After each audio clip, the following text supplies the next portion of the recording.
Joy Shri Radha Madhav, all glories to Jagadguru Srila Prabhupada. আজকে আমি ভগবানকে একাদশীর ভোগে সাবুদানা খিচুড়ি বানিয়ে দিয়েছি। এটা একজন আমি মাতাজির কাছ থেকে শিখেছি ইস্কনের। আমি ট্রাই করছি।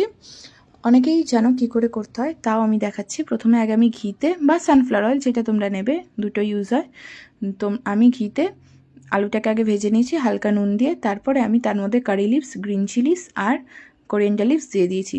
আলুটা যে একটু হালকা ভাজা হয়ে এসছে, গোপালকে দেওয়ার সময় আমি গ্রিন চিলিসটা সরিয়ে দিয়েছি যাতে ঝাল না লাগে। তারপরে আমি ভাজা বাদামকে একটু পাউডার করে নিয়েছি, খুব দানাও না পাউডার না, এরম স্টেটে বানিয়ে নিয়েছি। তারপরে সোক করে রাখা সাবুদানা দিয়ে দিয়েছি, স্বাদ মতো নুন দিয়েছি, হালকা একটু চিনি দিয়েছি, পাউডার ওই বাদামের পাউডারটা দিয়েছি যেটা করে রেখেছিলাম। তার উপর থেকে কিছু এমনি বাদাম ছড়িয়ে দিয়েছি। দেওয়ার পর হালকা 2 টেবিল স্পুন লেমন জুস দিয়েছি। তারপর আমি নামিয়ে তুলসীপত্র দিয়ে ভগবানকে নিবেদন করেছি। হরি বল।